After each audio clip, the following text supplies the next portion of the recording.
자, 새해가 밝았습니다. 그렇죠? 2025년인데 원래 첫 대 시간에는 뭡니까? OT 같은 걸 하는 걸로 관습적으로 그런 걸로 알고 있는데 OT는 2년 전인가? 제가 그 합격 전략 설명회라고 그 촬영해 놓은 게 있습니다. 그거를 한번 찾아서 확인해 보시고요. 그 합격 전략 설명회 때 제가 이야기했던 것 중에 하나 조금 그 강조 드릴 것만 하나 먼저 말씀을 드리고 시작을 해 보도록 하겠습니다. 여러분들이 이제 이론 강의이기 때문에 이론을 공부하셔야 됩니다. 이론을 공부하시는데 다들 잘 아실 거라고 생각합니다.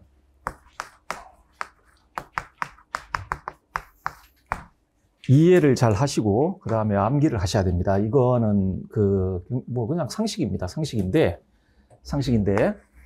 제가 올해 시험을 봤거든요. 그 시험은 제가 시험 치는 당일날 5시가 되면 교육과정평가원에서 문제를 띄웁니다. 그래서 5시에 정확히 1초도 안 틀려요. 아마 그 예약 걸어놓고 띄우나 봐. 예약 걸어놓고 띄우는 모양인데 그 문제를 봤어요. 그 전에 그 여러분들 반응을 한번 봤어요. 문제가 너무 어려웠다. 문제가 너무 어려웠다. 얼마나 어렵길래 이렇게 어렵다 그러지? 역대급이다 그랬어요. 그래가지고 문제를 봤거든요.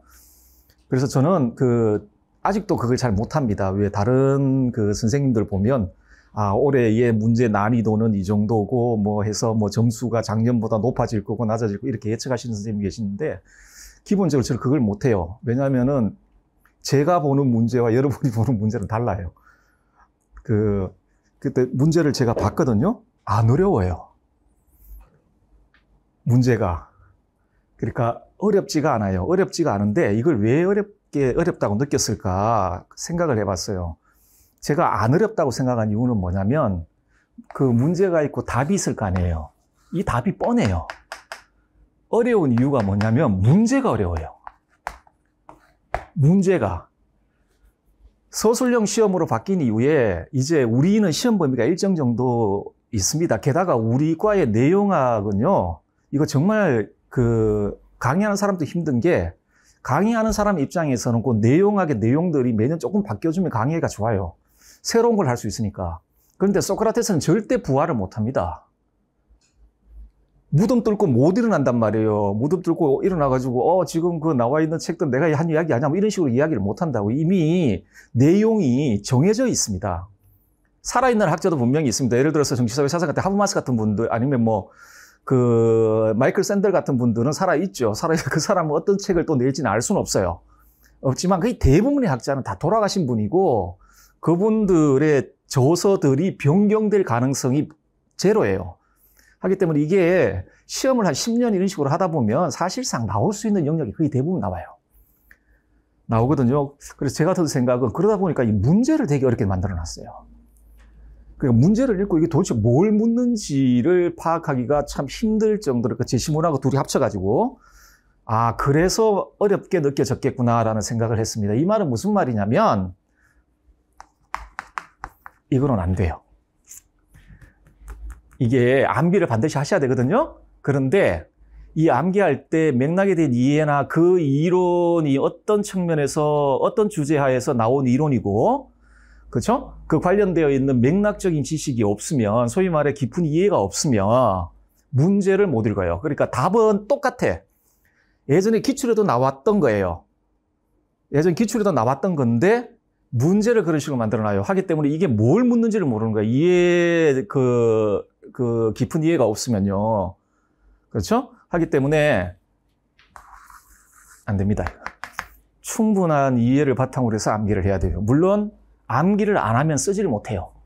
시간 내에 쓰지를 못하기 때문에 이 두 개를 여러분들 좀 잘 아셔야 됩니다. 자, 그건 무슨 말이냐면 이해를 하시잖아요? 이해라고 이야기를 하는데 이론을 이해할 때는 제일 먼저 뭘 파악해야 되냐면 다루는 주제를 파악해야 돼요. 어떤 이론이 있는데 어떤 주장이 있을 경우에 이 사람이 지금 어떤 문제를 다루고 있냐를 파악하셔야 돼요. 정확히 파악하셔야 돼요. 무슨 문제를 다루고 있고 이게 윤리적인 측면에서 어떤 의의를 가지는지를 아셔야 돼요. 이게 왜냐면 이게 왜 중요하냐면 이게 시험장에서는 문제예요. 문제입니다. 문제화돼요. 이 주제가, 다루고 있는 주제가. 예를 들어 뭐 덕과 행복의 관계가 뭐냐 뭐 이런 식의 주제들 있잖아요. 그렇죠? 자, 이게 문제가 됩니다. 그래서 이 사람이 이 주제를 다루고 이 주제하에서 어떤 주장을 하는구나를 정확히 파악을 하셔야 돼요.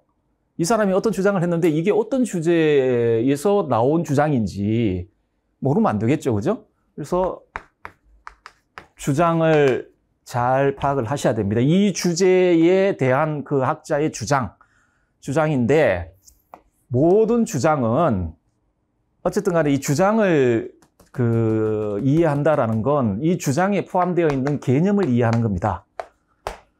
모든 이론은 개념으로 구성됩니다. 관념으로 구성된단 말이에요. 그 개념을 이해하는 거고, 개념을 이해한다는 건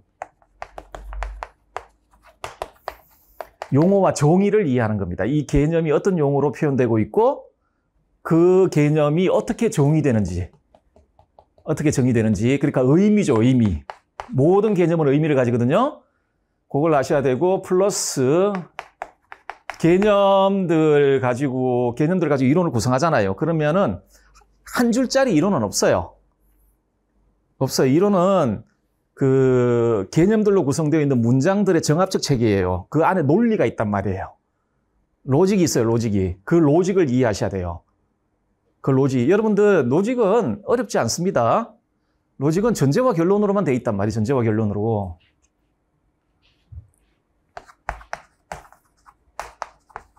모든 로직은 전제와 결론으로 되어 있습니다. 단순해요, 형식적으로는. 그렇죠? 그러면 주장을 파악한다는 건 요것과 관련된 주장하고 요것과 관련된 주장을 이해하는 겁니다. 어떤 주장으로부터 어떤 결론적 주장을 이끌어냈는가, 이 주제와 관련해서. 예를 들어 뭐 덕과 행복의 관계가 뭡니까? 이런 주제가 있을 때 그러면은 전제가 되는 것들은 기본적으로 아마 분석적인 명제들이 동들 텐데, 덕이란 뭐다? 행복이란 뭐다? 따라서 덕과 행복의 관계는 뭐다? 이렇게 나올 거 아니에요. 그러면 덕이 뭐다? 행복이란 뭐라는 거 전제로 사용될 것이고, 그래서 덕과 행복의 관계는 무엇이다? 라는 건 결론으로 사용되겠죠. 이렇게 이해를 하는 겁니다. 이걸 정확히 이해를 해야 올해 같은 문제가 어렵게 느껴지지가 않아요. 제가 아무리 생각해도, 물론 좀 이상한 문제, 그러니까 그 있잖아요. 처음 이렇게 막 귀퉁이에 있는 것들, 아니면은 뭐, 이거 예상하지 않은 게지. 이게 왜 시험 범위 안에 들어오지? 뭐 이런 형태의 문제들 있잖아요. 그거는 어떤 해도 나와요. 한두 문제씩은. 그거는 그냥 안 써도 돼요. 왜냐면 다 틀리거든. 다 틀리거든요. 그거 다 틀리는 문제가 무슨 변별력이 있어요. 그거는 전혀 신경 쓸 필요가 없어요. 그런 문제는. 저는 반드시 나와야 될 것들, 알아야 될 것들, 이런 것들을 틀리면 안 된단 말이에요. 자, 하니까 여러분들 그 공부를 하실 때 요 점을 좀 신경을 쓰시고 잘 보세요. 이게 이 학자가 지금 어떤 주제를 다루고 있나? 그리고 이 주제에 대해서 어떤 개념을 가지고 어떤 주장을 하고 있나?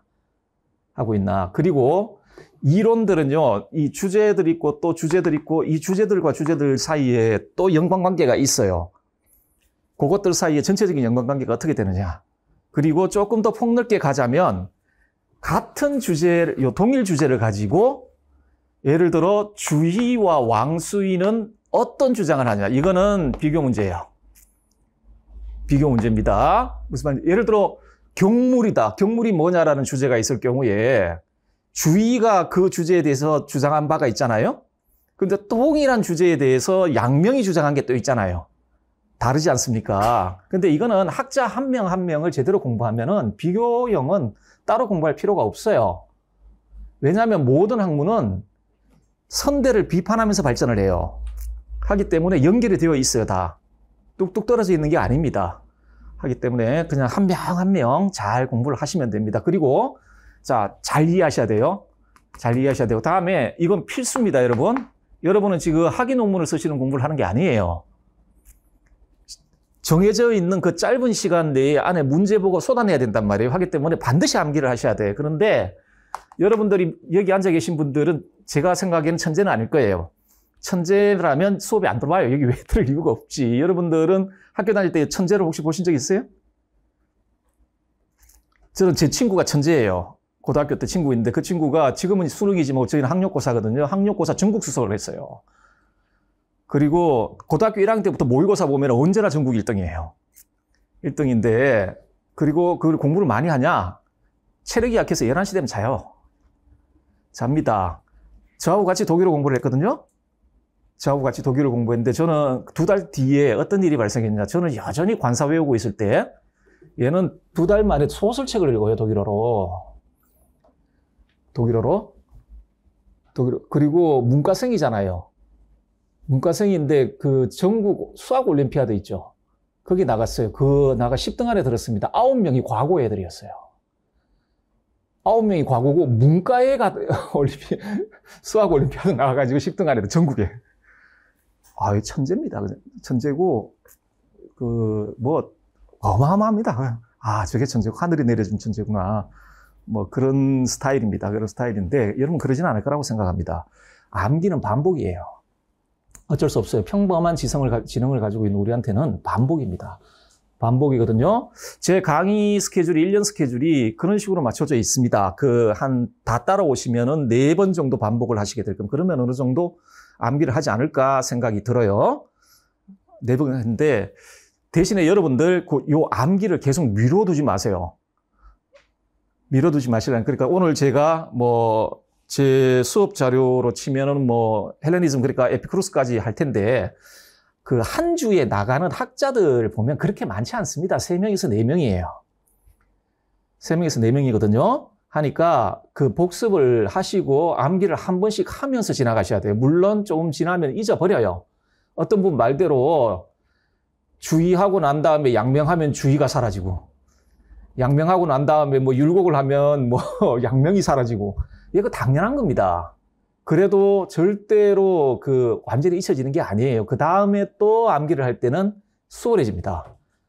그렇죠? 암기를 몰아서 하겠다는 생각을 하지 마시고 한 7월 달쯤 가서 해야지 이런 생각하지 마시고 복습할 때 한 번씩 다 암기를 하고 가셔야 됩니다. 실제로도 일주일에 나가는 그 양이 물론 학자들이 많지만 많아봐야 4명 정도?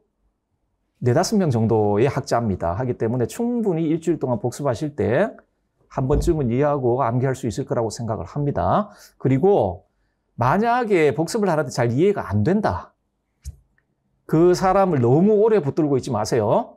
그냥 한번 암기하고 넘어가세요. 그거 나중에 하다 보면 이해돼요. 또 그럴 때가 있습니다. 이해될 때가 있으니까 그렇게 좀 생각을 해 주시길 바라고요. 미루면 안 됩니다. 절대 그렇게 생각하시면 안 돼요. 한 9월 달쯤부터 암기 시작하지. 그때 되면은 이만큼 쌓여요. 이만큼 쌓입니다. 정말 힘들어요. 네, 한 번씩 하면서 이렇게 반복을 이렇게 자주 하는 게 훨씬 더 낫겠다 이런 생각을 하고요. 강의 자료 소개를 좀 드리자면 아마 여러분한테 드렸던 게 보충 자료 이렇게 되어 있는 게 있을 텐데 보충 자료 보시면은 앞에 그 출제 영역 있죠? 참고로 지금 어떤 게 출제되었는지 참고로 한번 보시고 그다음에 내용이 있을 텐데 이거는요.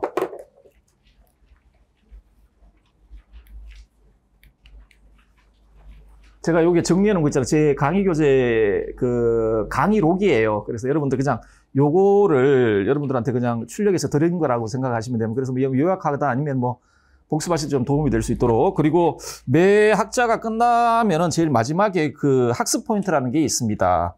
예를 들어 8페이지를 보시면 있죠. 이거는 제가 왜 드렸냐면 공부를 만약 하신 다음에 요걸 한번 읽어보시고 예를 들어 2번째, 덕의 가르침의 의미를 덕의 성격에 관한 소피스트의 관점을 근거해 서술하라 이렇게 되어 있지 않습니까? 그러면은 서술할 수 있으면은 복습이 된 겁니다. 서술할 수 있으면 복습이 된 거예요. 그런데 생각이 안 난다. 그러면 다시 돌아가세요. 다시 돌아가시면 돼요. 그리고 여러분들 공부하시다 보면 아마 요 장소에서 이해를 다 하신 것도 있을 것이고 나중에 복습하실 때 보면 잘 이해가 안 된 부분들이 있을 거예요. 그런데 여러분들 아마 여기 지금 현장 강의 들어가신 분들한테는 아마 인터넷 강의 조금 이렇게 드리는 걸로 알고 있습니다. 그걸 좀 활용하셔가지고, 요 부분이 만약에 복습할 때 잘 이해가 안 되겠다 싶으면, 그 부분만 이렇게 찾아서 들으시면은 충분할 정도의 양이 아니겠나 좀 생각이 듭니다. 자, 보시고요. 참고로 강의 시간은 10시부터 1시까지, 그리고 1시에서 2시는 식사를 하시고, 2시부터 6시까지 이렇게 되겠습니다. 1시간 정도 하고 10분씩 쉬는 걸로 그렇게 하도록 하겠습니다. 뭐 잔소리 하나를 하시자면은 그 시험 기간에 그 시험을 준비하는 기간에는 좀 자기중심적인 삶을 살 필요가 있습니다. 이기적이라고 말씀드린 게 아닙니다. 자기중심적이다라고 말씀드린 건데 모든 스케줄을 자기 자신의 공부에 좀 맞춰서 그렇게 좀 살아가고 단순한 삶을 좀 살 필요가 있습니다. 그 공부한 사람한테는 제일 독이, 저도 공부를 좀 오래 해봐서 아는데 인간관계입니다. 인간관계에서 뺏기는 시간이 굉장히 많거든요. 많기 때문에 유학을 가가지고 했을 때 제일 장점이 거기서 해방되는 거예요. 공부 시간이 상당히 많이 늘어나요. 지 놀고 싶다고 나한테 전화해 같이 놀자라는 놈 없어요. 없고, 왜냐하면 나도 그렇기 때문에 안 놀아줄 수가 없어. 근데 거기 가면은 그런 경우도 없고, 뭐, 인간관계가 굉장히 단순해지기 때문에 이 시간이, 거기에 투여됐던 시간이 많이 좀 남습니다. 여러분들도 적어도 1년 정도는 그렇게, 그런 삶을 좀 살아가시는 게 좋을 것 같다. 좀 생각이 듭니다. 예, 뭐, 나머지 이야기들은 하다가 좀 생각나면은 말씀을 드리도록 할게요. 자, 이제 시작을 할 텐데, 서양, 요 1, 2월은 윤리사상입니다. 서양윤리, 동양윤리, 한국윤리 포함해서 그 윤리사상인데, 서양윤리부터 하도록 하겠습니다. 그리고 강의 스케줄은 서양윤리 4주, 다음에 동양윤리 4주 이렇게 되어 있는데요. 제 경험에 따르면은 이게 좀 힘들어요. 왜냐하면은 여러분들 이 2500년의 역사입니다.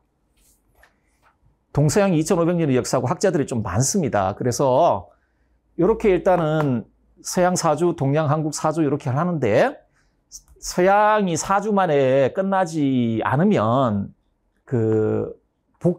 보강을 중간에 좀 하도록 하겠습니다. 이것도 마찬가지고.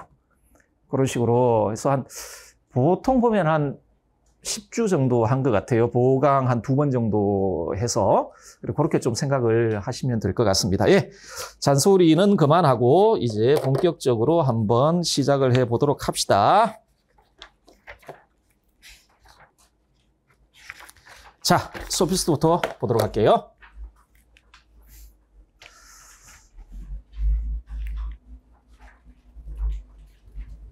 파르메니데스입니다. 아마 소피스트 중에 굉장히 유명한 사람 중에 한 명인데요. 자, 소피스트를 한번 볼게요. 여기 여러분 간단하게 좀 설명드리자면 이건 학파가 아니에요. 학파가 아닙니다. 이거는 소피하고 이스트가 붙어 있는 거예요. 그러니까 현자라는 뜻이에요. 현자. 소피스트는 원래 현자라는 뜻입니다. 지혜로운 사람이라는 뜻이거든요. 그리고 실제로 그 당시의 문학 작품에 소크라테스도 소피스트로 불리는데 소크라테스, 플라톤 알스토레스 저작의 이 소피스트들에 대한 굉장히 부정적인 주장들이 많이 있고 해서 지금 보면 궤변론자 이런 식으로 평가를 좀 많이 받고 있습니다. 하지만 서양 윤리의 출발점은 어떤 의미에서는 소크라테스라고 이야기를 할 수 있겠으나 그래도 서양 윤리의 출발점은 소피스트부터라고 생각하시면 되겠습니다. 왜냐하면 인간의 문제를 다루기 시작해요. 소피스트 이전에는요, 그리스 철학 같은 경우에는 자연의 문제를 다뤘어요. 자연의 제1원리가 뭐냐, 이렇게 다뤘거든요. 그런데 소피스트들에 들어와가지고 인간의 문제를 다루기 시작한 겁니다. 하기 때문에 윤리학이라는 게 인간의 문제잖아요. 자, 그때부터 시작이 되었습니다. 어쨌든 그 중요한 건 아니니까. 자, 간단하게 요 이야기부터 하고 가도록 할게요. 이거 왜 이렇게 늦게 넘어가지? PPT가 왜 이렇게 늦게 넘어가는지 모르겠는데. 자, 한번 보도록 합시다. 이건 그냥 참고로 알아두세요. 왜냐하면 이분들의 윤리적 입장을 알기 위한 그냥 배경 지식이다 생각하시면 됩니다. 소피스트는 학파가 아니라 그랬잖아요. 그래서 정말 사람들이 많아요. 소피스트라고 불리우는 사람들이 많아요. 그 사람들마다 각각의 생각들이 또 달라요. 윤리와 관련해서는 극단적인 회의주의자도 있어요. 도덕이 필요 없다라고 이야기하는 사람도 있고, 프로타고라스처럼 좀 상대주의자긴 상대주의자인데 좀 건전한 상대주의자도 있고, 그렇습니다. 자, 이분들 뭘 탐구했냐? 언어, 종교, 기술, 시가, 윤리학, 정치학. 이거 요것들이 가지고 있는 공통적인 특징이 뭐냐면 인간과 관련된 학문들이에요. 자연학을 탐구하지 않았어요. 자연의 제1원리가 뭐냐 이런 거 관심 없어요. 알 수 없다고 생각하니까. 그래서 오히려 인간의 삶과 관련되어 있는 학문들, 그중에서 이분들이 서양 학문에서 가장 크게 기여한 건 수사학입니다. 변론술이라고 보통 불리워지는 수사학인데 서양의 논리학이 발전할 수 있는 토대를 만들어준 거예요. 토대를 만들어줬는데 이게 왜 이 사람들 이 수사학이나 변론술을 발전시켰는지는 요 밑에 보시면 자, 활동 목표, 현실에서 잘 살기 위해 필요한 실제적이고 실용적인 지식을 구축하는 거였어요. 자, 여러분들 이 소피스트들이 아주 활발하게 활동했던 시대는 민주정 아테네 시대예요. 민주정 아테네 시대거든요. 자, 민주정 아테네 시대 때 이 소피스트들 아테네 출신들도 있고 비아테네 출신들이 있어요. 그런데 아테네가 그때 가장 강력했기 때문에 돈도 그쪽으로 많이 몰렸겠죠. 그럼 어때요? 어떻습니까? 여러분들 서울에 그 학원군이 형성되는 데가 보통 그 중고등학교 학원군이 형성되는 데는 인구가 많고 돈의 흐름이 좋은 데입니다. 학생들이 많아야 되고 어쨌든 간에 여기 이렇게 오는 거지. 와가지고 여기서 이제 자기 홍보하고 그런 활동을 했습니다. 자, 민주정 아테네예요. 여러분 민주정 아테네에서 정치적 의사결정은 어디에서 일어납니까? 민회에서 일어나죠. 그리고 또 중요한 게 뭐냐면 재판정이에요. 재판정. 자, 그러면 민주정 아테네에서 살아갈 때, 시민으로 살아갈 때 정말 필요한 게 뭐겠어요? 민회에서 자기 주장을 관철시킬 수 있어야 되고 재판정에서 자기 주장을 관철시킬 수 있는 능력이 있어야 돼요. 그러지 않으면 죽든지 재산도 다 뺏겨. 그렇죠? 하기 때문에 이 수사학은 진짜 필수라는 거지. 그래서 이분들이 현실에서 잘 살기 위해 필요한 실용적이고 실제적이고 실용적인 지식을 구축하고 그걸 가르치겠다라고 이야기한 것, 그 중에 대표적인 게 이겁니다. 민주정 아테네에서 출세하고 자기 자신을 방어하고 보호하고 할 수 있으려면 이게 있어야 돼. 이걸 소크라테스가 소피스트의 변론술을 보고 이런 식으로 정의해요. 그냥 뭐라고 하냐면 자기 자신의 주장은 강하게 하고 남의 주장은 약하게 하는 기술. 그게 수사학이다. 소피스트들이 이야기. 그렇죠. 그래야 내가 살아남아요. 내가 성공할 수 있거든요. 어쨌든 그렇다. 자, 탐구 방법은 어떻게 사용했냐? 경험 귀납적 탐구 방법 그냥 알아만 두시면 됩니다. 경험을 벗어나는 인식은 있을 수가 없어요. 경험을 벗어나는 인식은 있을 수가 없다고 봤기 때문에 이런 탐구 방법을 취하게 되면은 요와 같은 결론으로 귀결될 수밖에 없어요. 이거 다시 한번 보겠습니다. 영원하고 보편적인 지식 이런 거 소유할 수 없다. 그리고 그러면 지식의 가치는 뭐냐? 실용성이다. 자, 소피스트 현대의 실용주의의 근원이라고 불려집니다. 이 정도만 좀 알아두시고. 자, 요것도 한번 보도록 합시다. 소피스트의 상대주의인데 먼저 인식론과 관련된 상대주의를 볼게요. 자, 요것도 아마 직접적으로 문제가 출제되지는 않을 거예요. 그런데 이걸 왜 하냐? 이분들의 윤리적 상대주의를 이해할 수 있기 위해, 잘 이해할 수 있기 위해 하는 겁니다. 자, 주제는 이런 거예요. 보편타당한 인식은 가능하냐? 보편타당한 인식은 가능하냐? 자, 이런 겁니다. 보통 우리 인식이라 그러면 이런 식으로 표현돼요. A는 B다라는 명제가 있을 경우에 보편타당한 인식은 뭐냐면 어떤 상황이든 어떤 개인이든 어떤 장소이든 어떤 시간이든 간에 모든 사람들이 이것에 대하여 이것을 진리라고 이야기할 수 있는 그런 지식이 가능하냐는. 모든 사람에게 타당한 지식이 가능하냐. 그런 지식이 아니라 그런 인식이 가능하냐. 그런 지식이 있느냐라는 거예요. 자, 한번 이 사람들의 주장들을 한번 봅시다. 인간의 인식은요, 우리가 뭘 인식하잖아요? 세계에 대해서 인식을 하잖아요? 이런 거 인식하잖아요? 이건 그걸 인식한다면 이건 무엇이다라고 판단하잖아. 그렇잖아요? 이거 책상이다, 교탁이다, 이렇게 판단을 한단 말이에요. 자, 그런데 이 인식은 가변적인 존재 방식을 지닌 인식 대상. 이거 변합니까? 변하지 않습니까? 변하죠. 끊임없이 변하죠. 그렇죠? 이거 가변적이야. 항상 변해요. 자, 그리고 그런 대상과 관계하는 인식 주체의 가변적이고 상대적인 감각지각, 이건 주관적 경험이에요.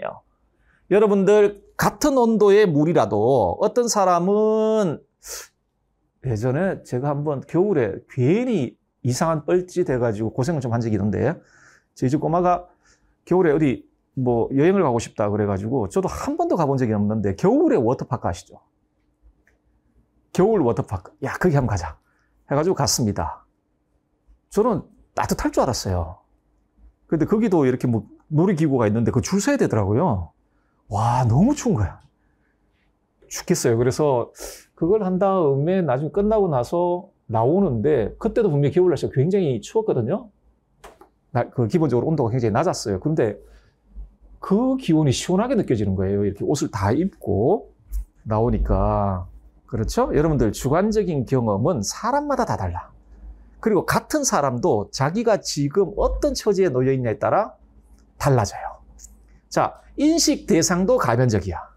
그리고 우리의 주관적 경험도 상황과 장소, 시간에 따라 달라져요. 그리고 우리의 인식은 이런 한계를 넘어설 수가 없어요. 없어요. 이렇게 생각해요. 소피스트들은. 그렇죠? 이게 경험주의의 어떤 모토이기도 합니다. 경험 안에 있지 않은 건 우리 정신 안에도 있지 않다. 뭐 이런 식으로 이야기를 하는데. 자, 그러니 어떤 일이 발생하겠어요? 인식 대상에 대한 개인의 판단이 있죠. 이렇게 지식이나 인식이 있지 않습니까? 이건 상대적 타당성만을 가진다라는 결론이 나올 수밖에 없어요. 자, 그러면 요 단어하고 아까 보편 타당성 이야기했잖아요. 요게 반대말인데 상대적 타당성이라는 말의 의미가 뭐냐면 김병찬이 있고 홍길동이 있어요. 자, 김병찬이 요 교탁에 대하여 A는 B이다라고 판단을 한 거예요. 인식을 한 거지. 자, 그러면 요것이 가지고 있는 요 인식 있잖아요. 요것이 가지고 있는 타당성은 그렇게 판단한 판단 주체에게만 타당하다는 거예요. 얘는 홍길동에게는 타당하지 않다라는 거예요. 홍길동은 그런데 A는 나 B이다라고 판단을 했어요. 요 두 문장만 보면 모순이에요. 그렇죠? 그러면은 언뜻 보면은 하나가 진리이면 하나는 거짓일 거 아니에요. 그런 거 없다라는 거예요. 그런 거 없다라는 거예요. 보통 뭐 예를 들어 이거는 참이다. 근데 여기에 무슨 관계에 있다라 그러면 필연적으로 이건 거짓이에요. 그렇지 않다라는 겁니다. 상대적 타당성이 있다는 이야기는 요 판단은 요 판단자에게는 타당하고 하지만 이 판단자에게는 타당하지 않아. 요 판단은 이 판단자에게는 타당해. 하지만 이 판단자에게는 타당하지 않아요. 무슨 말인지 아시겠죠? 우리가 어떤 세계에 대해서 판단을 해요. 그 판단은 판단자에게만 타당해. 그런데 이게 다른 존재자들에게도 타당할 것이라고 보장할 수 없어요. 이게 상대주의예요. 자, 그렇기 때문에 개인들이 내린 판단의 진위를 판정해주는 보편적이고 절대적 기준 이런 거 없어. 라는 겁니다. 만약에 요 두 판단이 있을 경우에 이게 상충하는 두 판단이 있을 경우에 무엇이 진리이다라고 판정을 하려면 제3의 기준이 있어야 될 거 아니에요. 어떤 보편 타당한 기준이 있어야 될 거 아니야. 거기에 비춰서 이건 참이고 이건 거짓이다. 그런데 그것 없다는. 없든지 혹은 우리가 알 수 없다는. 알 수 없다. 이게 기본적인 상대주의적 인식론의 기본 입장입니다. 이게 그대로 윤리학에 적용이 돼요. 윤리학에. 자, 한번 봅시다. 윤리적 상대주의라는 걸 한번 볼게요. 자, 주제는 이런 겁니다. 절대적이고 보편적인 윤리는 존재하는가? 라는 거예요. 우리 아마 이번에 아직까지 제가 교과서 구입을 못했는데 2025년 개정된 그 아마 교과서가 나오는 걸로 알고 있습니다. 어쨌든 그 전 교과서 15년 개정 교육과정에 따른 교과서 보면은 소피스트하고 소크라테스가 이렇게 묶여 있어요. 하나가 상대주의, 하나가 보편주의 이런 식으로 묶여 있는데 나중에 보실 소크라테스 같으면은 당연하지. 당연히 보편적이고 절대적인 윤리는 가능하지. 그리고 왜 가능한지에 대해서 이야기를 하겠죠. 자, 그런데 아까 인식론에서 상대주의를 보셨지만 아시겠지만 안 돼요. 소크라테스한테는 소피스트들은 이런 윤리는 불가능하다고 봅니다. 모든 사람들에게 타당한 윤리는 존재할 수 없다고 봐요. 모든 사람들에게 타당한 윤리는 자, 한국 사람들이 가지고 있는, 한국 사회가 가지고 있는 어떤 그 규범의 체계가 있죠. 그 규범의 체계는 한국에서만 타당해요. 그런데 미국 사람들이 가지고 있는 규범의 체계가 있을 거 아니에요. 그 체계는 미국 사람들한테는 타당해요. 자, 왜 그렇게 생각했냐? 보편 타당하고 절대적인 도덕적 지식. 자, 이 도덕적 지식도 지식의 일종이 한해서 보편적인 지식은 존재할 수 없어요. 왜? 모든 지식은 주관적 경험을 토대로 해서 형성이 되는 거예요. 그리고 자, 개인과 사회의 구체적인 상황의 기초에 확립된 가변적이고 상대적인 다양한 도덕 규범들의 체계만 존재한다. 그리고 이게 무슨 말이냐면 이 사람들은 소피스트는 기본적으로 도덕을요 관습으로 봐요.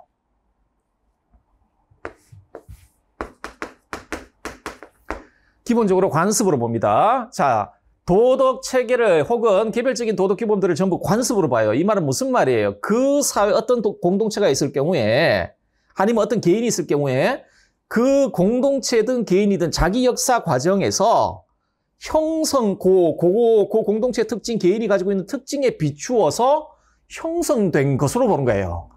하기 때문에 어때요? 보편타당한 규범이라는 건 존재할 수가 없어요. 각각의 사회는 각각의 사회마다의 나름의 역사가 있고 나름의 특징이 있지 않습니까? 그것에 따라 형성된 거예요. 기본적으로 관습으로 봐요. 노모스라고 원래 불려지는데 이렇게 본단 말이에요. 하기 때문에 모든 사회에 적용할 수 있는 보편타당한 관습은 존재할 수 없단 말이에요. 이렇게 봅니다. 자, 도덕 판단의 진위 여부를 가려주고 도덕 규범들의 체계들 사이의 우열을 결정해 줄 수 있는 보편타당한 기준 이런 것도 존재하지 않아. 요게 기본적으로 윤리적 상대주의의 교의예요. 이런 거 없다. 그렇죠? 그리고 이 사람들 아까 그 탐구 방법 어떻게 사용한다 그랬습니까? 경험 기운합적 탐구 방법을 사용한다 그랬죠? 특히나 좀 이따 보실 프로타고라스 같은 경우에는 입법가예요. 법률가예요, 기본적으로. 이 사람은 자, 그리스 사람들은 여행을 많이 다녔잖아요. 배 타고 식민지 개척하고 막 그랬단 말이에요. 왜냐하면은 그 그리스라는 데는 농사가 안 돼요, 농사가 잘 안 되기 때문에, 그리고 넓은 토지도 없어요. 그 산악 지역이라 가지고 폴리스가 그런 식으로 발달할 수밖에 없어요. 이게 지금은 그래도 교통망이 있지만 그 당시에는 이렇게 산들이 가로막혀 버리면 이렇게 하기 때문에 큰 형태의 국가를 형성할 수가 없었어요. 그리고 농사도 잘 안 돼. 이게 올리브나 키우고 하는 거지. 그럼 어때야 돼요? 무역을 해야 돼. 그리고 농사가 되는 곳에 식민지를 만들어야 되는 거지. 하기 때문에 배 타고 많이 돌아다녔단 말이에요. 프로타고라스도 그랬어요. 여행을 많이 이집트도 가고 뭐 그랬단 말이에요. 가서 그 사회를 본 거야. 사회마다 관습이 다 다르는 거죠. 예를 들어 뭐 장례 풍습도 다르고 가족 제도도 다르고 그랬잖아요. 그걸 관찰한 거예요. 아까 경험 귀납적 방법을 취했다 그랬죠? 결론으로 보편타당한 규범은 불가능하구나. 규범이라는 건 개인이든 사회든 그 사람들이 가지고 있는 구체적인 상황에서 만들어지는 거고 라는 생각을 하게 된 거죠. 그러니까 이런 주장을 하는 거예요. 자, 이게 기본적으로 상대주의 교의인데 이로부터 나오는 결론들 몇 가지만 봅시다. 어떤 도덕 규범의 효력은 그것을 규범으로 인정하는 개인이나 사회로만 한정된다. 무슨 말인지 아시겠죠? 보편타당한 도덕이 없단 말이에요. 모두 상대적 타당성만 지녀요. 한국 사회의 규범은 한국 사회에서만 그 효력을 발휘할 수 있다는 겁니다. 미국 사회의 그 규범은 미국 사회에서만 그 효력을 발휘할 수 있어요. 예를 들어서 우리가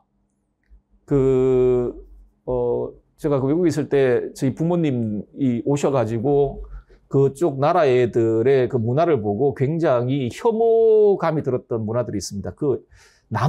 이상하게 중국 애들도 그렇던데 서양 애들도 남자애들이 우통을 많이 벗고 다녀요.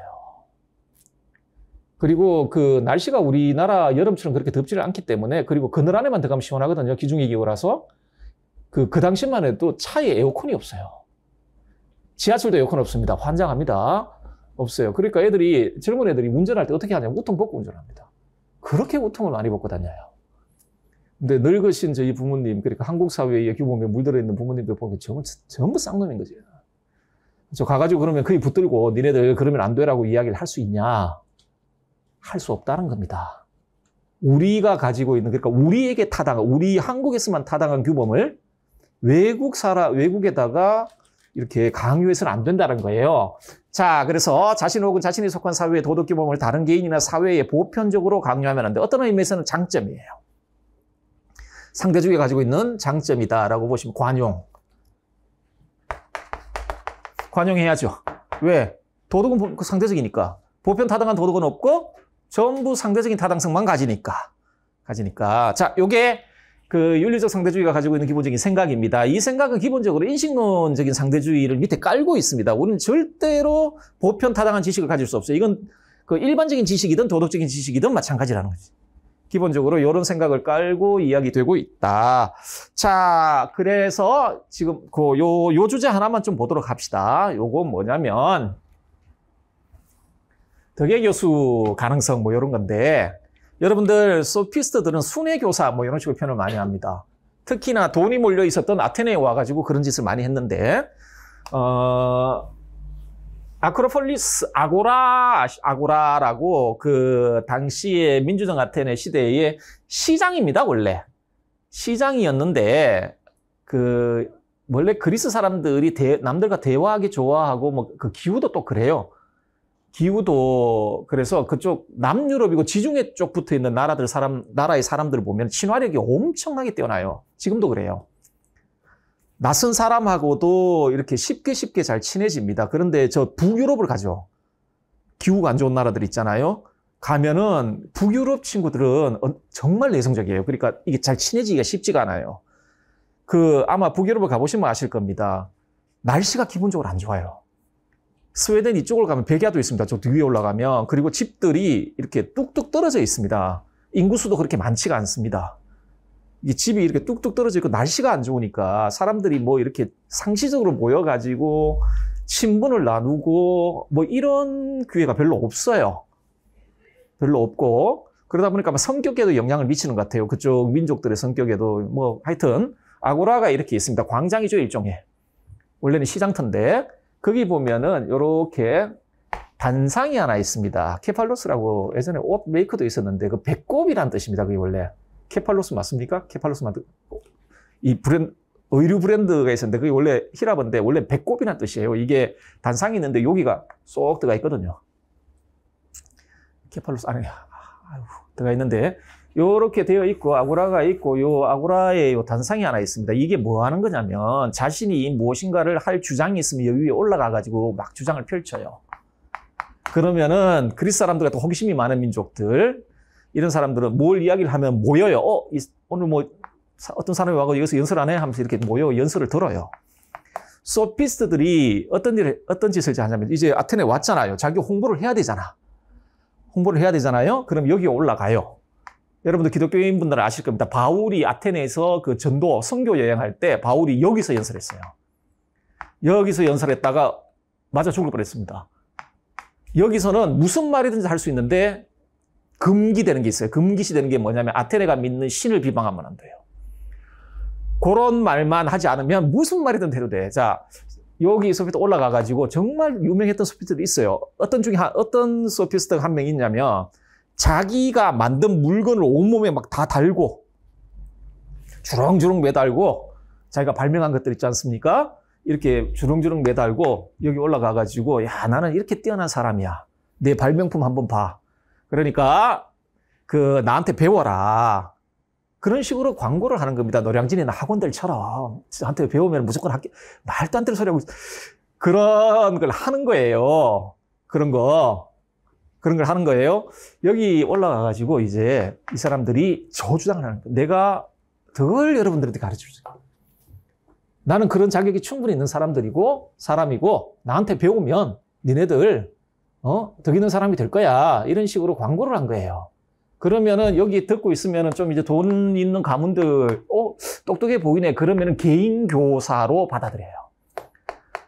돈을 받고 이제 가서 가르치는 거죠. 자, 플라톤의 대화편에 보면 이런 소피스트들의 행태에 대한 소크라테스의 혐오감은 어마어마합니다. 이거 진짜 나쁜 놈이다라고 생각해요. 아테네의 소중한 전통을 파괴하는 자들. 원래 아테네는요, 스승 제자들 사이에 저런 식으로 돈 받고 거래하면 그런 관계가 아니에요. 그런 관계가 아닙니다. 아테네의 전통적인 스승과 제자 사이의 관계는 사랑으로 뭉쳐져 있는 관계예요. 하기 때문에 스승과 제자 사이의 동성애는 그냥 일반적이에요. 일반적입니다. 동성애는 일반적이에요. 그냥 스승하고 제자 사이에 동성애 관계를 맺어요. 대화편, 소크라테스적 대화편에 보면 특히 향연이란 있습니다. 향연편에 보면은 이야기가 어떻게 시작이 되냐면 소크라테스가 있는데 소크라테스 제자 하나가 불만을 이야기하면서 이야기가 돼요. 소크라테스가 나를 사랑하지 않는다 이런 식으로. 근데 그때 사랑은 정신적 사랑이 아니에요. 남녀가 사랑하는 듯이 그런 사랑을 해주지 않는다는 겁니다. 그래서 그 이야기를 들은 소크라테스가 주제를 잡죠. 에로스가 뭐냐. 그게 향연의 주제예요. 어쨌든 간에 얘는 나쁜 놈들이다. 자, 그러면은 소피스트들이 여기 올라가서 나는 덕을 가르치겠습니다 라고 했을 때 도대체 그 덕이 뭐냐?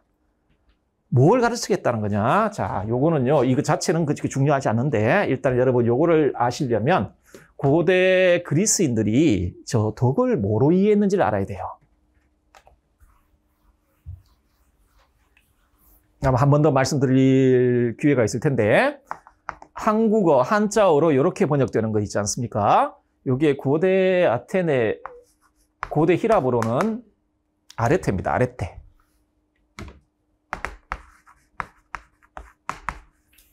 아레테라는 고대 히랍어 단어입니다. 자, 아레테인데 여러분들 우리나라 말 한자어지만 우리나라 말로 덕이라 그러면은 도덕적인 성격이 굉장히 강하죠, 뉘앙스가. 어떤 도덕적인 착함, 도덕적인 능력 이런 뉘앙스가 강하잖아요. 그런데 고대 헬라스어의 아레테는 일상적으로는 도덕적인 의미가 없어요. 이게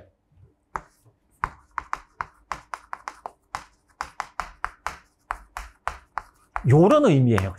탁월하다, 탁월함, 훌륭함, 탁월함, 훌륭함 이런 의미가 강합니다. 이게 일상적인 거예요. 자, 하기 때문에 고대 그리스 사람들은 얘도 아레테가 있는 거예요. 이것도 아레테가 있어요. 자, 이게 왜 그렇게 생각을 하냐면 제가 훌륭해. 저는 훌륭한 학생이야. 저 뭐 훌륭한 선생이야. 라고 우리가 일상적으로 이야기를 할 때 어떤 사람 보고 저 훌륭한 선생님이야 라고 하면 그 말의 안에 함축되어 있는 게 뭐예요? 선생님으로서의 역할을 훌륭하게 수행한다 이런 말이잖아요. 선생님답다 그 말이잖아요. 선생님답다라는 이야기는 뭐예요? 선생님이 해야 될 일을 참 훌륭하게 한다 라는 거죠. 그렇죠? 자, 얘도 아레테가 있다라는 이야기는 뭐겠어요? 그러면은 교탁으로서 자기가 해야 될 역할을 훌륭하게 수행한다. 그러면은 아레테가 있다라고 이야기를 하는 거예요. 자, 그렇기 때문에 요 아레테 개념은 언제나 뭐와 관련된 개념이냐면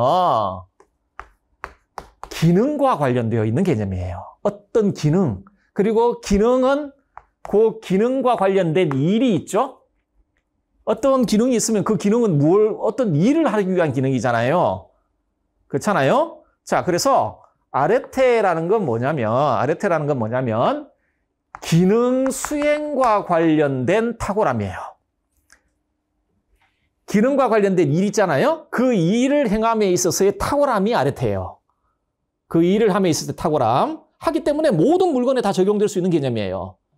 이거 있잖아요, 이거. 얘 아레테가 있어요, 없어요? 현재까지는 아레테가 있습니다. 왜냐하면 얘 기능이 뭐예요? 분필을 꽂아가지고 제가 이거 할 때 손에도 분필가루 잘 안 묻고 뭐 이렇게 하잖아요. 근데 제가 예전에 이것도 한 3번 정도 실패하고 결국은 발견한 거거든요. 다른 것들을 샀는데 분필이 너무 잘 부러지는 거예요. 이게 안에 넣으면 부러지고 좀 있으면 스프링 망가져가지고 뭐 어떨 때는 총알처럼 튀어나가고 뭐 그래가 제품을 한 3번 정도 바꿨는데 이게 그래도 가장 훌륭해요. 이게 가지고 있는 기능과 관련된 일을 훌륭하게 수행해. 그러면 얘가 아레테가 있다 이렇게 이야기를 하는 거예요. 이게 아레테의 일반적인 의미입니다. 무슨 말인지 아시겠죠? 그렇죠? 하기 때문에 뭐 인간의 아레테라고 하면 기본적으로 이런 식으로 표현할 때도 있습니다. 사람다움. 우리가 어떤 사람을 사람다움이라고 할 때 무슨 말이에요? 그 사람의 고유한 기능을 훌륭하게 해내고 있으면 사람답다. 동물이 아니고 사람답다. 그렇게 이야기하지 않습니까? 아레테가 있는 거예요. 자, 마찬가지입니다. 기능 수행과 관련되어 있는 훌륭함이라는 뜻인데 이 덕이라는 게 그러면 도대체 소피스트들은 뭘 탁월하다고 봤고 뭘 훌륭하다고 봤을까? 자, 개인 문제 처리에 있어서의 능함. 자, 그럼 여러분 한 가지만 더 말씀드리자면 그러면 요 아레테인 덕은 기본적으로 뭐겠어요? 요 기능과 관련된 일을 잘할 수 있는 능력이에요. 덕이란 기본적으로 기능과 관련된 일을 잘할 수 있는 능력입니다. 내적인 능력이죠. 그러니까 우리가 어떤 덕을 딱 가진다. 그러면 그것 때문에 그와 관련되어 있는 일을 잘할 수 있는 거예요. 다르게 표현하면 그 덕을 딱 가지잖아요. 그러면 어떤 일이 발생하냐? 그와 관련된 일을 잘하게 되는 거예요. 예를 들어 여러분들 이건 뭐 여기하고는 관련 없지만 여러분들 절제라는 덕을 딱 가졌다. 그러면은 뭘 잘할 수 있어요?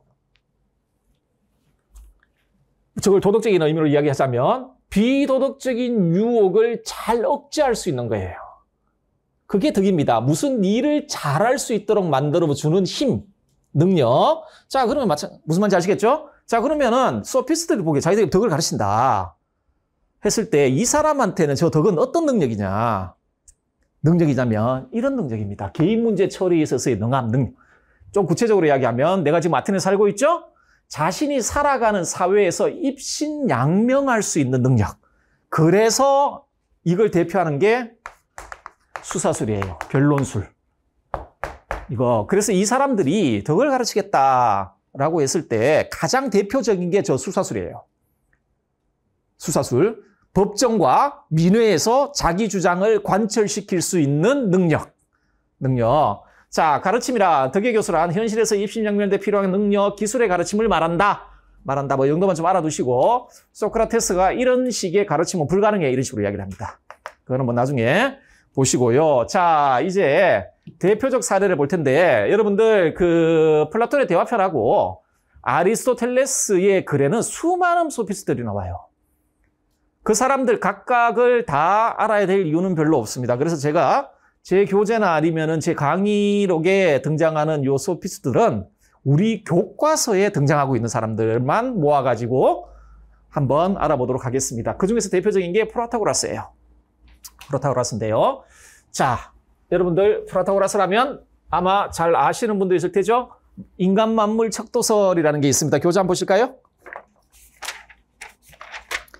12페이지 보시면 인간 만물 척도설 이렇게 되어 있죠. 뭐가 인간 만물 척도설이냐면 인간은 만물의 척도이다. 존재하는 것에 대해서는 그것이 존재한다는 척도이며 존재하지 않는 것에 대해서는 그것이 존재하지 않는다는 척도이다. 이렇게 이야기를 해요. 이게 그 유명한 인간 만물 척도설이에요.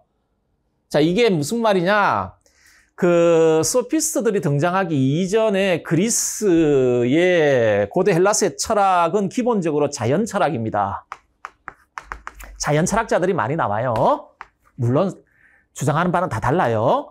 자, 자연 철학자들인데 이 사람들이 탐구했던 게 뭐냐면은 세계의 제1원리예요.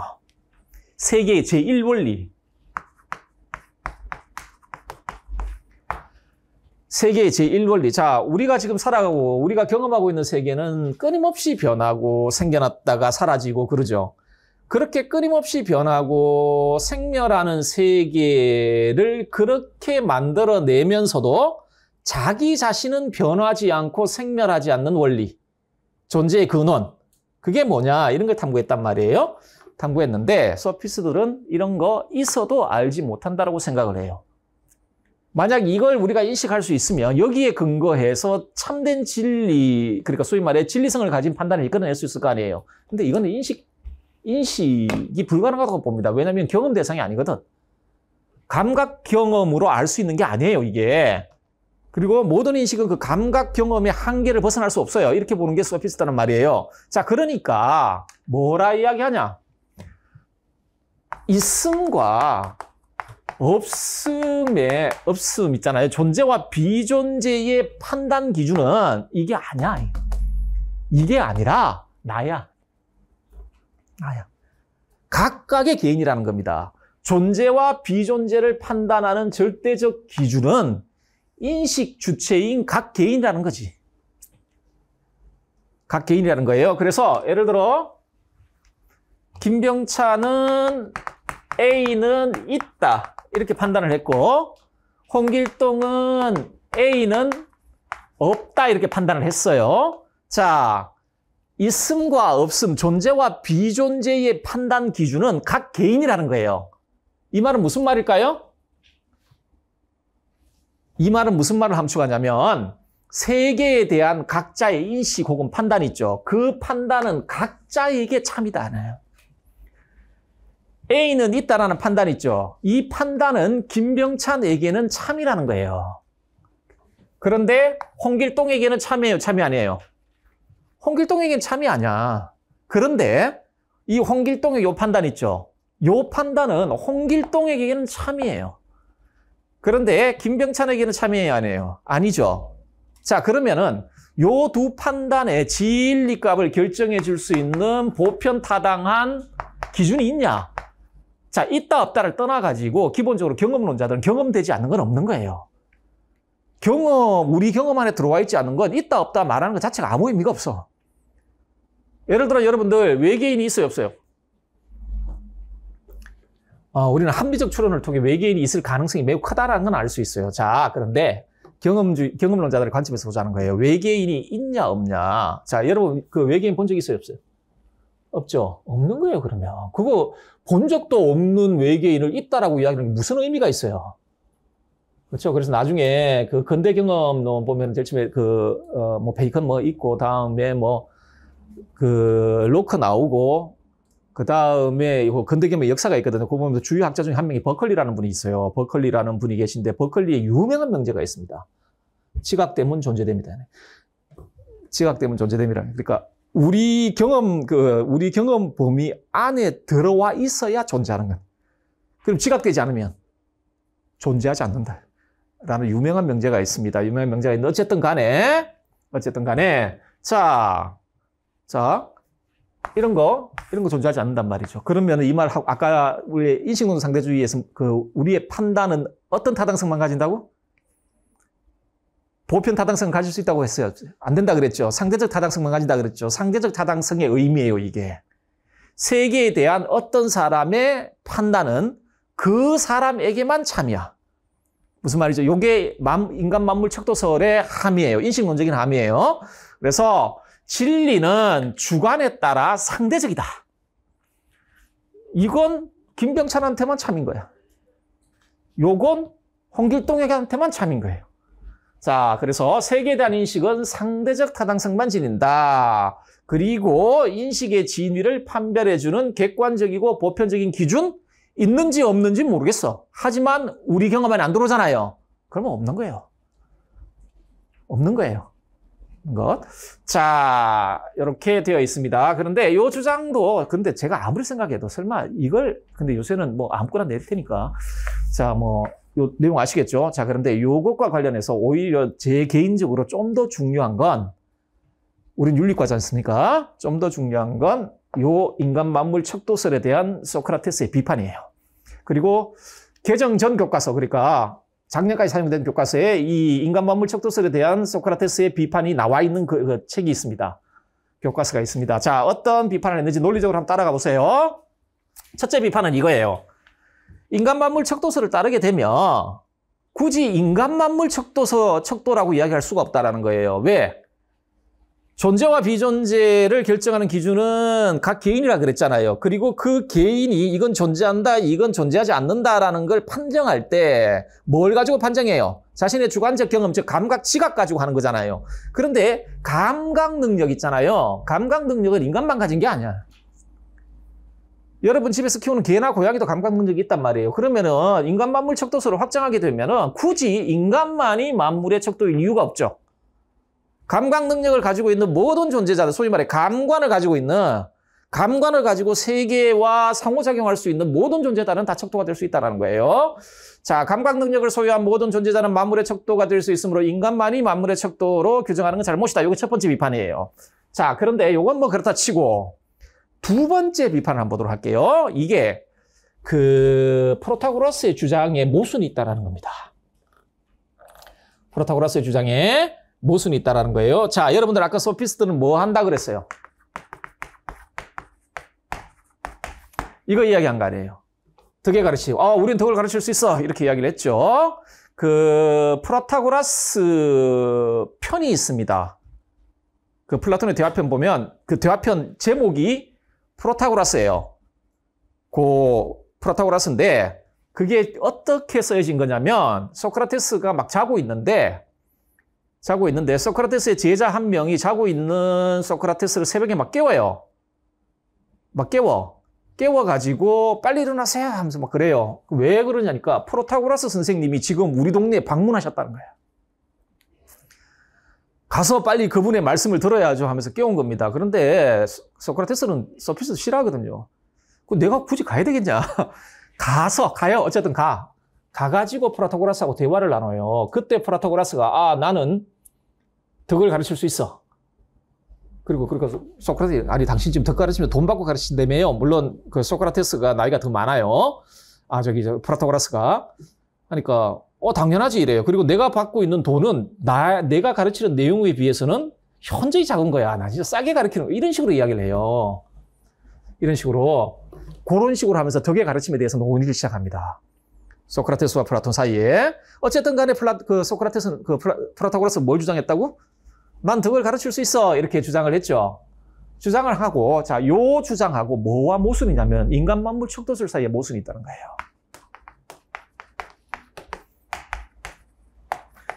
이 주장 사이에 모순이 있습니다. 이게 왜 모순이냐? 보세요.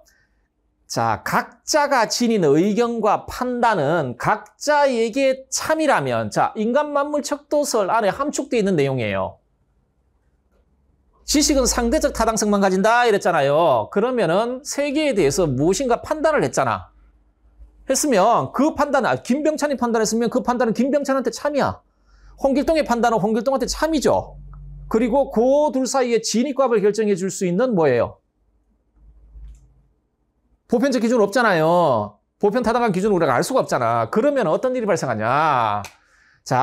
각자가 지닌 의견과 판단은 각자에게 참이라면, 인간 만물 척도설을 받아들이면 어떤 사람도 다른 사람보다 더 현명하다고 주장할 수 없어요. 내가 너보다 현명하다고 주장할 수 있으려면 내 판단이 참이고 넌 틀렸다라고 이야기할 수 있어야 될 거 아니에요. 그렇잖아요. 그래서 내가 더 똑똑해 이렇게 이야기할 수 있어야 되잖아. 그런데 인간 만물 척도설에 따르면 그렇게 주장할 수가 없어요. 각자의 의견은 각자에게 참이니까. 그렇죠? 그런데 지금 우리 프로타고라스는 뭘 이야기를 하고 있어요? 나는 무지하게 현명해가지고 너희들한테 덕을 가르치는데. 그래서 예를 들어서 프로타고라스 돈을 엄청 많이 벌었어요. 이렇게 가르쳐가지고. 진짜 대화편에 그렇게 나와요. 내가 예를 들어서 제 수강료가 얼마죠? 그러니까 김병찬이 갑자기 여러분, 싸다, 싸. 내가 가지고 있는 능력에 비해서는 정말 싸게 하는 거야. 이런 식으로 이야기해요. 그런 식으로 이야기합니다, 실제. 그러면 어때요? 이 사람은 나는 교사고 너희들은 학생이라는 거 아니야. 그리고 나는 덕의 교사라는 거예요. 이 말은 뭐예요? 내가 너희들보다 현명하다는 거잖아요. 내가 가지고 있는 지식이나 판단은 너희들보다 월등히 뛰어나다는 이야기 아니에요. 그런데 이게 인간 만물 척도설하고 맞지가 않아. 그렇죠? 누구도 다른 사람보다 현명하다고 말할 수가 없어요. 달리 말하면 누구도 타인의 교사로 자처할 수가 없다. 그런데 자처하고 있잖아, 지금. 따라서 요 두 주장 사이에 모순이 있어요. 덕을 가르친다 라는 것과 인간 만물 척도설 사이에 모순이 있다. 요게 무슨 말인지 아시겠죠? 이 정도만 좀 알아두시고 프로타고라스만 빨리 끝내고 좀 쉽시다. 그 다음 한번 볼게요. 윤리학적 입장인데 이건 계속 반복하는 겁니다. 보편적인 도덕체계 수립 불가능합니다. 왜? 이미 다 말씀드렸어요. 그리고 기본적으로 이분은요, 극단적인 개인적 상대주의자는 아니에요. 사회적 상대주의자예요. 하기 때문에 이 도덕이라면 도덕 규범이나 이런 거 다 포함하는 말이에요. 이 토대가 뭐냐? 어떤 토대에 기초해서 도덕이 수립되냐? 개인 혹은 개인이 속한 사회가 가지고 있는 이 상대적인 신념, 어떤 믿음을 가지고 있느냐에 따라 도덕이 달라진다는 거예요. 하기 때문에 보편적인 도덕체계의 다양한 도덕체계들의 진위 여부를 결정하고 그것들의 우열을 판단해 줄 수 있는 보편적인 도덕 기준 이런 거 존재할 수가 없다. 존재할 수가 없다라고 보고 있습니다. 또 하나 프로타고라스의 윤리학이 가지고 있는 정말 중요한 성격 중에 하나가 실용주의예요. 그래서 보통 아까 말씀드렸지만 현대 실용주의의 원류, 근원을 소피스트로 봐요. 소피스트 보는데 한번 봅시다. 아까 말했죠. 도덕의 진리성, 도덕 판단이라든지 도덕 규범이라든지 이런 것들이 가지고 있는 진리성을 입증해 줄 수 있는 보편 타당한 기준은 없어요. 없어요. 자, 그런데 요렇게는 물을 수 있어요. 도덕의 우열을 결정하는 기준 혹은 선택 기준. 그 기준이 뭐냐? 이런 거예요. 이분, 자, 프로타고라스 입법자라 그랬죠. 그렇죠. 입법자라 그랬죠. 이제 법을 만드는 사람이에요. 근데 자, 어떤 지역을 갔어. 그래가지고 법이라는 건 뭔가 필요해서 만들어지는 거잖아요. 이 문제를 해결하기 위해서 만들어지는 거잖아요. 자, 그래서 어떤 문제가 있는데, 이 문제를 해결해야 될 규범이 필요하다라고 생각을 하는 거예요. 그럼 이제 규범을 만들어야 되잖아. 그러면은 그 후보자가 몇 개 있을 거 아니에요. A라는 규범, B라는 규범, C라는 규범이 있다. 이게 이제 후보자란 말이에요. 그럼 이 중에서 무엇을 선택할 것이냐? 어떤 걸 선택할 것이냐? 자, 선택 기준은 진리성이 아니에요. 이게 진리니까 선택하는 게 아니야. 그런 건 있을 수가 없으니까. 그러면 요걸 선택할 때 무엇을 기준으로 선택할 것이냐? 자, 요걸 기준으로 더 나은 의견이라는 게 있다. 기본적으로 더 나은 의견이라는 게 있다. 자, 그러면 더 나은 의견이라는 게 뭐냐? 개인과 사회가 직면해 있는 현실적 문제를 더 잘 해결할 수 있는 의견. 간단히 말하면 뭘 가지고 있는 거? 유용성이죠. 유용성, 실용성. 실용성을 지닌 의견이 더 나은 의견이에요. 더 나은 의견이에요.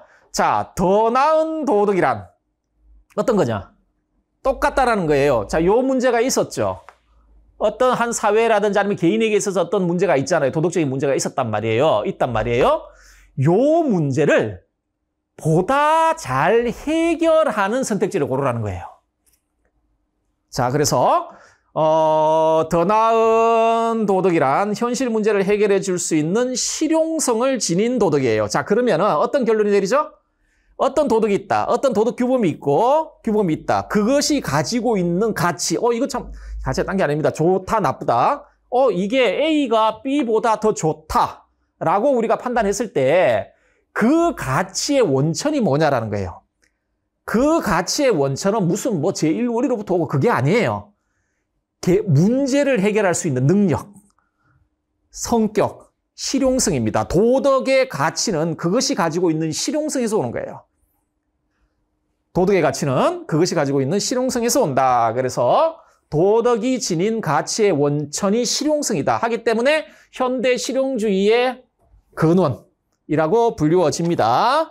자, 요거만 빨리 하고 갈게요. 이거 별로 그렇게 중요한 게 아니니까. 자, 아까 말씀드렸지만 여러분들 상대주의에는 개인적인 형태의 상대주의가 있고 사회적 상대주의가 있습니다. 이분은 기본적으로 사회적 상대주의자라고 평가를 받아요. 왜 그러냐? 자, 요 주제입니다. 도대체 우리가 도덕적으로 산다라는 건 어떤 삶이냐? 윤리적 삶이라는 어떤 거냐? 이렇게 이야기를 하니까 우리 프로타고라스께서 뭐라고 이야기를 하냐?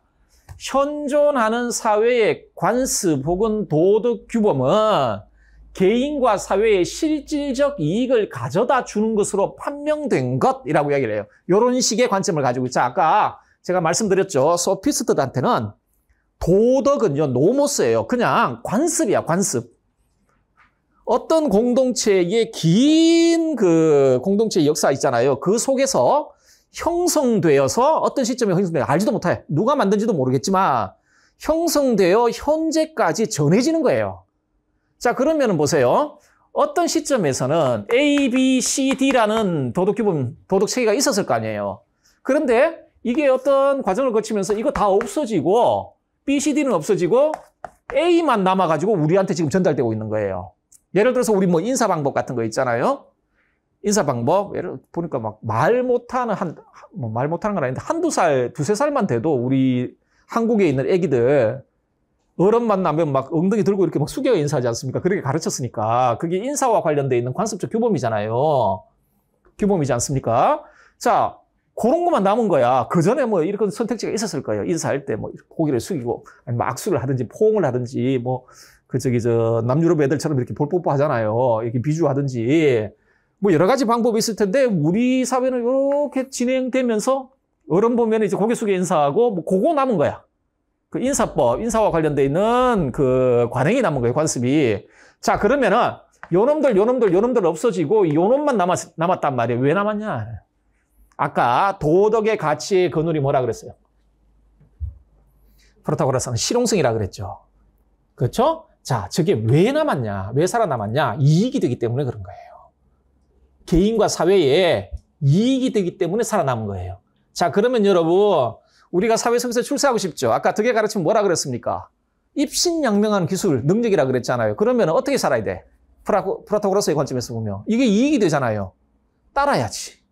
존중하고 따라야 됩니다. 그래서 윤리적 삶이란 각자가 속한 사회의 관습 혹은 규범을 습득하고 그것에 복종하는 삶이다. 그래서 온건한 상대주의자입니다.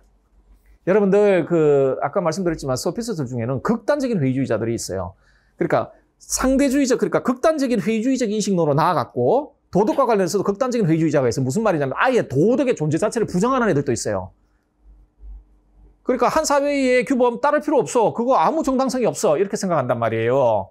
그래서 도덕적 삶의 존재 자체를 부정해버리는 소피스트도 있어요. 근데 적어도 프로타고라스는 그렇게 생각하지는 않습니다. 이렇게 생각한다. 자, 우리 좀 쉬었다가 나머지 보도록 하죠.